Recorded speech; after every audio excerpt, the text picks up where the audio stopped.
அனைத்து தமிழ் சொந்தங்களுக்கும் இந்திய சொந்தங்களுக்கும் என்னுடைய நெஞ்சார்ந்த முதற்கண் வணக்கத்தை தெரிவித்துக் கொள்கிறேன். இன்றைக்கி நான் பேச போகிற கான்செப்ட் அப்படின்னு பார்த்தீங்கன்னா, மத்தியில் ஆட்சி செய்யும் ஒன்றிய பாஜக அரசு இப்போ புதுசாக பார்த்தீங்கன்னா ஏற்கனவே இருந்த ஐபிசி, சிஆர்பிசி, ஐஇஏ இந்திய சாட்சிய சட்டம், இந்திய தண்டனை சட்டம், இந்திய குற்றவியல் நடைமுறை சட்டம், இந்த 3 சட்டத்தையும் பார்த்தீங்கன்னா மத்திய அரசு புதுசாக திருத்தம் கொண்டு வந்தது.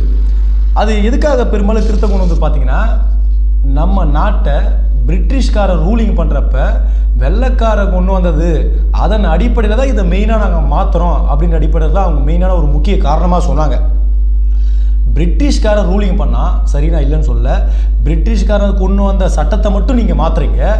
பிரிட்டிஷ்காரன் கொண்டு வந்த ரயிலை கண்டுபிடிச்சது பிரிட்டிஷ்காரன் தான், ஃப்ளைட்டை கண்டுபிடிச்சது பிரிட்டிஷ்காரன் தான், அனைவருக்கும் கல்வி இயக்கம் அப்படின்றது எல்லாருமே கல்வி பயிலுன்ற நிறைய ஸ்கீம் கொண்டு வந்தது எல்லாமே பிரிட்டிஷ்காரன் தான். இன்றைக்கி வந்து செயின்ட் ஜார்ஜ் கோட்டை அதுவும் பிரிட்டிஷ்காரன் தான் கட்டினா, சென்னையில் உள்ள ரிப்பன் பில்டிங் அதுவும் பிரிட்டிஷ்காரன் தான் கட்டினா. ஸோ இன்றைக்கி பெரும்பாலும் இந்தியா முழுக்க இருக்கிற ஒட்டுமொத்த கட்டடங்கள் பார்த்தீங்கன்னா பிரிட்டிஷ்காரன் தான் கட்டினா. ஏன் ஒட்டுமொத்தமாக அது எல்லாத்தையும் அப்ரூவ் படுத்த வேண்டியதானே, ஒரு புதிய ஜனநாயகத்தை உருவாக்க வேண்டியதானே. அப்போ இது எல்லாமே வந்து என்னென்னா இந்தியை திணிக்கணும், அந்த கான்செப்ட் தான் ஒன்று நீங்கள் கொண்டு வந்தீங்க. ஏன் நீங்கள் வந்து உங்களுக்கு அதிகாரம் இருக்குது, ஒரு சட்டம் அப்படின்னா அந்த மத்திய அரசுக்கும் சரி மாநில அரசுக்கும் சரி அந்த சட்டத்தில் சில திருத்தங்களை செய்கிறதுக்கு உங்களுக்கு வந்து ரைட்ஸ் இருக்குது, இல்லைன்னு சொல்ல. அந்த திருத்தங்கள் எல்லாமே மக்களுக்கு பயனிடக்கூடிய திருத்தங்களாக இருக்கணும். நீங்கள் அதில் வந்து திருத்தம் மட்டும் பண்ணலாம், அமெண்ட்மெண்ட் ஒரு திருத்தத்தை கொண்டு வரலாம். நீங்கள் டோட்டலாகவே உங்களோட இஷ்டப்படி பார்த்தீங்கன்னா ஃபுல் அண்ட் ஃபுல் எல்லாமே இந்தியில் மாற்றி வச்சுக்கிறீங்க. உதாரணத்துக்கு பார்த்தீங்கன்னா ஐபிசி அப்படின்னு இருந்த சட்டத்தை நீங்கள் உங்கள் ஸ்டைலில் பிஎன்எஸ் அப்படின்னு கொண்டு வந்துருங்க, பாரதிய நியாய சங்கீதா. இது எந்த வகையில் நியாயம்? ஒன்று நீங்கள் காமன் லாங்குவேஜாக கொண்டு வரணும், அப்போ உங்களோட தனிப்பட்ட நோக்கம் இந்தியை திணிக்கணும். இப்போ காமனாக இங்கிலீஷ் அப்படின்னா நாங்கள் புரிஞ்சுக்க போகிறோம், இல்லை அந்தந்த மாநிலத்துக்கு ஏற்ற மாதிரி நீங்கள் ஒரு மொழிபெயர்ப்பாச்சு கொண்டு வரணும். உங்களோட தன்னாட்சி, நீங்கள் எடுக்கிறது தான் முடிவு, நீங்கள் எடுக்கிறது தான் அதிகார துஷ்பிரயோகம். மக்கள் எப்படி பயன்பட்டாலும் கவலை இல்லை, உங்களோட விருப்பம் தான். உங்களுக்கு என்ன தோணுதோ நீங்கள் பாராளுமன்றத்தை நிறைவேற்றிங்க, மக்களை பற்றி கவலை கிடையாது. அதே போல் பார்த்தீங்கன்னா சிஆர்பிசி குற்றவியல் நடைமுறை சட்டம், அதை வந்து பிஎன்எஸ்எஸ் அப்படின்னு கொண்டு வந்துருக்கீங்க, பாரதிய நாகரிக் சுரக்ஷா சங்கீதா. இது எந்த வகையில் போகுதுலாம் நியாயம்? அது போல் பார்த்தீங்கன்னா ஐஇஏ இந்திய சாட்சிய சட்டத்தை வந்து பிஎஸ்ஏ பாரதிய சாட்சிய அதிநியம் அப்படின்னு கொண்டு வந்து, இந்த 3 சட்டத்தையும் உங்களுக்கு எப்படி தேவையோ அந்த மாதிரி தான் கொண்டு வந்திருக்கேன். நான் ஒரே ஒரு வார்த்தை கேட்குறேன், பாரத பிரதமராக இருக்கட்டும், இந்த நாட்டை ஆளக்கூடிய ஜனாதிபதியை பார்த்து நான் கேட்குறேன், இந்த நாட்டில் இருக்கிற சட்ட திருத்தம் முதல்ல, இந்த நாட்டில் ஏகப்பட்ட சட்டம் இருக்குது, அந்த சட்டத்தை முதல்ல அரசியல்வாதிகள் நீங்கள் மதிக்கிறீங்களா, அரசு ஊழியர்கள் நீங்கள் மதிக்கிறீங்களா? முதல்ல அந்த சட்டத்தை சொல்லுங்க பார்ப்போம். இன்றைக்கி புதுதாக உங்களுடைய இந்திய திணிக்கின்ற நோக்கத்தில் புதுசாக நீங்கள் சட்டத்தை கொண்டு வரீங்க. மக்களோட ஒப்பீனியனே கேட்கறது கிடையாது, உங்கள் இஷ்டத்துக்காக நீங்கள் பண்ணுறது சட்டத்தை. உங்களுக்கு பாராளுமன்ற அவையிறது யார், சட்டமன்றது யார்? எல்லாமே மக்களாகி நாங்கள் தேர்ந்தெடுக்கப்பட்டக்கூடிய பிரதிநிதி தான் நீங்கள். ஆனால் அந்த கொண்டு வந்த சட்ட திருத்தம் எல்லாமே பார்த்தீங்கன்னா எந்த ஒரு புரோஜனம், உங்களுக்கான சட்ட திருத்தம் இது எல்லாமே பார்த்தீங்கன்னா முழுக்க இந்த 3 சட்டமும் கொண்டு வந்த நோக்கம் பார்த்தீங்கன்னா சர்வாதிகாரத்தை மட்டும்தான் இது வெளிப்படுத்துது. ஏன்னா பாஜகவை பொறுத்த வரைக்கும் கொண்டு வந்த சட்டம் நியாயமாக ஜனநாயகத்துக்கு உட்பட்டு பிறந்தா பரவாயில்ல, தனிப்பட்ட முறையில் ஒரு அடமெண்ட்டாக நாங்கள் வைக்கிறது தான் அந்த சட்டம், நாங்கள் வைக்கிறது தான் அந்த தேசம், நாங்கள் சொல்கிறது தான் வேத வாக்கு அப்படின்ற அடிப்படையில் தான் இந்த சட்டம் பெரும்பாலும் இருக்குது. ஆகவே இதை வந்து உடனடியாக மத்திய அரசு வந்து பின் வாங்கணும். ரெண்டாவது ஒரே ஒரு விஷயம், மத்திய அரசுக்கு நான் பாரத பிரதமர் ஒரு கோரிக்கையாக வைக்கிறேன், ஏன் அந்த நாட்டை ஆளக்கூடிய ஜனாதிபதிக்கே ஒரு கோரிக்கை வைக்கிறேன், பிரதமர் கோரிக்கை வைக்கிறேன், முதல்ல இருக்கிற சட்டத்தை வெளிப்படையான நிர்வாகத்தை மக்களுக்கு கொஞ்சம் கொடுங்க சார். இந்த நாட்டில் ஏழைவே தான் இருக்கிறான், பணக்காரன் தான் இருக்கிறான். ஒரே ஒரு நோக்கம் என்ன தெரியுமா, யார் ஆளக்கூடிய அரசாங்கம் சார் தான் எந்த வகையிலையும் எந்த சலுகையும் மக்களை போய் சென்றடையக்கூடாது. காரணம், நீங்கள் மட்டும்தான் பெரிய அளவே வாழணும். குடிசையில் இருந்தவன் குடிசையில் தான் இருக்கணும், அடுப்பை பற்ற வச்சுக்கின்னு பள்ளிக்கூடத்துக்கு போகாமல் கடைசி வரைக்கும் குடிசையிலே தான் இருக்கணும். ஆனால் நீங்கள் கோபுரத்தில் மட்டும் தான் இருக்கணும்.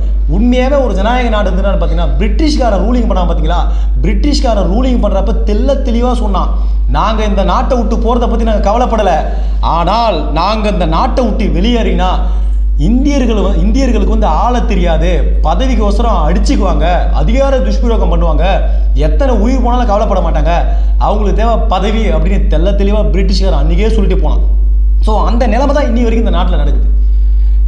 அதாவது சட்டன்றது இருக்கிற சட்டத்தை முதல்ல யாருமே இங்கே மதிக்கிறது இல்லை.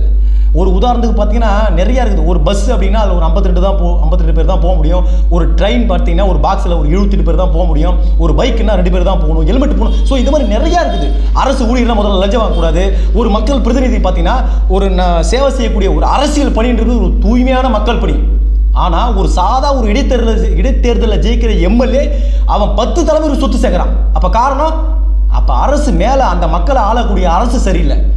அப்போ இதெல்லாம் வெளிப்படையாக மக்களை நசுக்கக்கூடிய செயல் தான் இது. வெளிப்படையாக ஓஷோ அடிக்கடி சொல்லுவார்.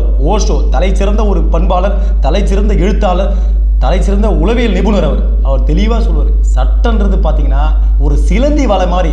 அதை யாரை பாதிக்குன்னா புழு பூச்சி தான் மாட்டிக்கும். பெரிய பெரிய பணக்கார முதலெல்லாம் தப்பிச்சிடும். உதாரணம் பார்த்தீங்கன்னா இது தெளிவாக உங்கள் ஸ்டைலில் சொல்லணும்னா, பாமர மக்கள் அன்றாடங்காட்சி இவங்க தான் அதில் மாட்டிக்குவாங்க. ஆனால் பெரிய பெரிய பணம் இருக்கிற முதலைகள்லாம் தப்பிச்சிடும். நான் என்னான்றேன், ஒரே ஒரு விஷயத்தை நான் என்னான்றேன், இன்றைக்கி ஒரு காவல் நிலையம் போனால் அந்த மக்களுக்கு உரிய மாதிரி பரிகாரம் கிடைக்குதா சொல்லுங்க பார்ப்போம்.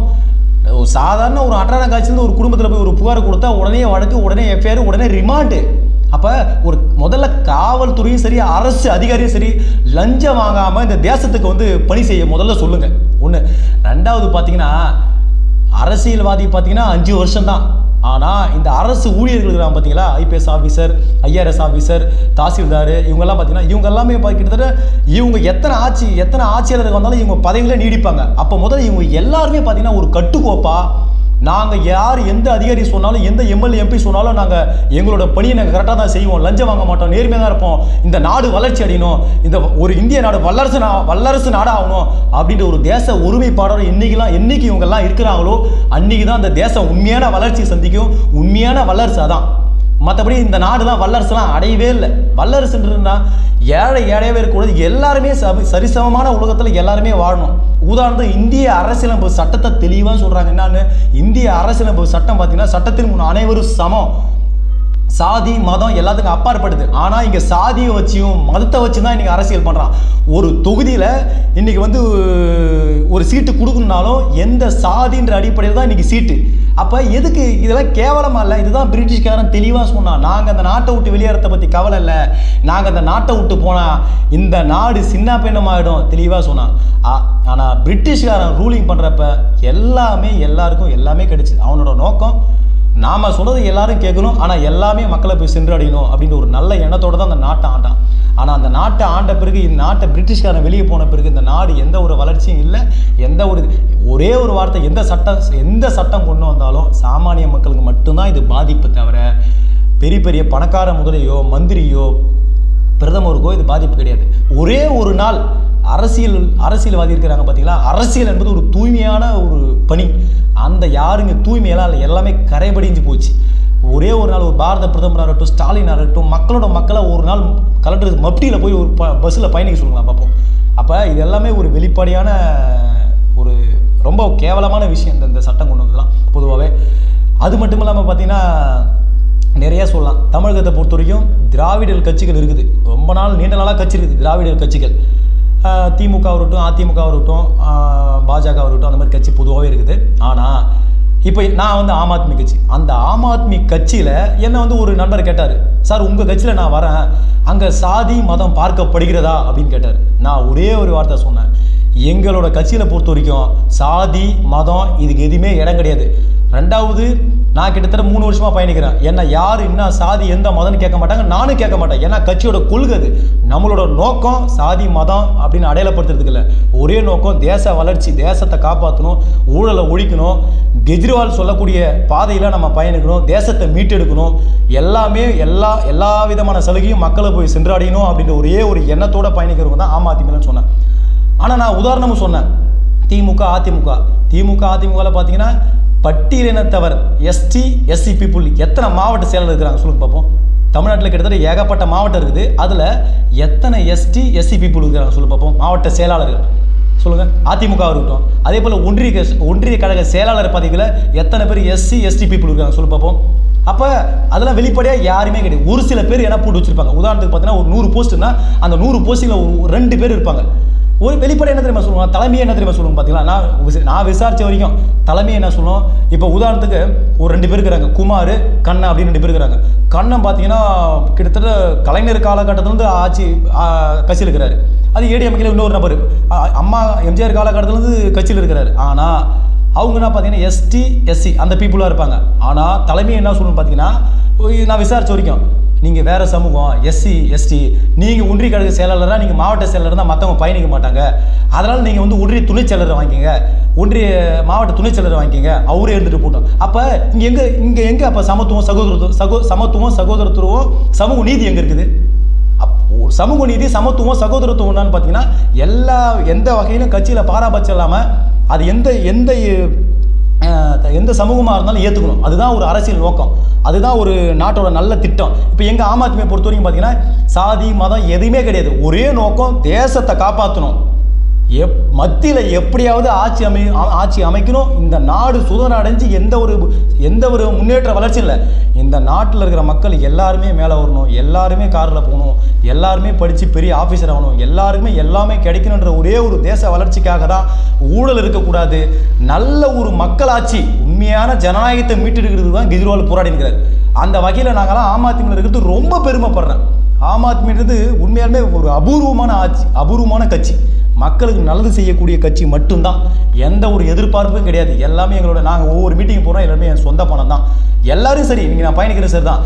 ஆனால் இன்றைக்கி தமிழ்நாட்டை பொறுத்த வரைக்கும் அரசியலை பொறுத்த வரைக்கும் எப்படின்னா, சினிமாவில் ஒருத்தர் இருந்து அரசியல் ஆரம்பித்தா உடனே கூட்டம் ஓடும். ஆனால் உண்மையாலுமே களமாடுற எங்ககிட்ட கூட்டம் வராது. காரணம் என்னென்னா, இன்றைக்கி மக்களுக்கு வந்து ஒரு புரிதல் கிடையாது. உண்மையான அரசியல்வாதிக்கு மக்கள் தயவு செஞ்சு ஒரு வாய்ப்பை கொடுக்கணும். ஏன்னா நாளைக்கு நீங்கள் தான் சிவாஜி படத்தில் ரஜினி சொல்கிற மாதிரி தான், நாளைக்கு விலைவாசியெல்லாம் ஓன் தலையில் தான் விடிய போகுது. அது உங்களுக்கு தெரியல. இன்றைக்கி இட்லி சாதா இட்லி வந்து அன்றைக்கி காலகட்டத்தில் ₹1 ₹2. இன்றைக்கி இட்லி ₹10, வடை ₹10, டீ ₹10. நாளைக்கு நீங்கள் சாப்பிட்றதுக்கே சம்பாதிக்கணும். ஒரு 10,000 சம்பாதிக்கிறீங்கன்னா சாப்பிட்றதுக்கே நீங்கள் 3,000 சம்பாதிக்கணும் ஒரு நாளைக்கு. அந்த நிலவா தான் அந்த தேசத்தில் வரப்போகுது. ஸோ அதனால் இந்த அனைத்து மக்களும் தயவு செஞ்சு ஒரு அவேர்னஸில் இருக்கணும், விழிப்புணர்வு இருக்கணும். நன்றி, வணக்கம்.